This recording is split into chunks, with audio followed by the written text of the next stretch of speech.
Okay, so here is the result of the new flipbook. I think it's looking very promising. Especially I like this breaking up that we're having towards the end of the simulation due to the velocity of the water surface. There are still two things that I want to fix before we move on. First of all, you will notice that again we have some very explosive particles. Some particles are traveling very far and very fast, and that can be easily fixed with a drag force. Another thing is that we still don't have collisions. In most of the cases, you will want some collisions, at least with your terrain. I won't bring in the building collision. I really think they're not needed. Especially they're very detailed and they might slow down the simulation quite considerably. So first things first, let's go back to our simulation and let's add a pop drag. Also, let me turn off the auto update. I will change this to manual. Connect your pop drag force, and the default of 1 might be too high. Let's go with 0.1. And let's go back to our flip simulation just to take the collisions from there. So dive into your DOP ocean. And we can copy this node, the terrain collisions. So press Ctrl C. Go back to your whitewater solver.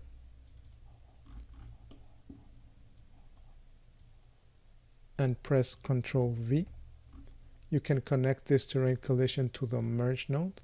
And just make sure to flip the order of these inputs. So click here on this arrow. And at this point, I think that I will commit with a file cache.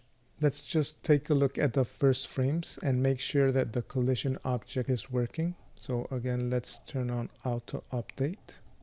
Press play. And sure enough, we can see the terrain now. Let's just make sure that the particles are making contact with it.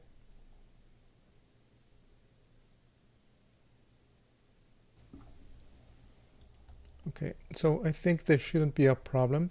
So to cache this simulation, I will go back to my object context, and this time I'm going to dive into the whitewater import. So let's take a look what we have here.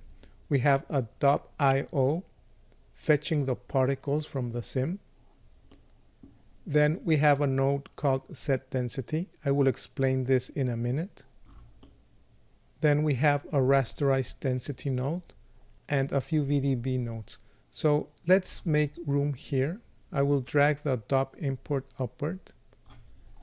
I will create a ROP geometry node and connect this node to the DOP import. I will change this whitewater sim or WW sim. I'll change the valid frame range to render frame range. And as usual, I will save on my geo folder. I will change this hip name variable for the OS variable as usual. And the default name is okay. I'll just change the padding of the frame to 4 digits. Now I will cache to disk and get back to you in a minute. Okay, so I have cached the whitewater simulation and I have generated this flipbook. And overall, I'm happy with the results. Notice how we have managed to control the exploding particles, so the pop drag helped a lot. The one thing I still want to do, and that's something that I generally do in a real project, is to optimize the scene as much as possible.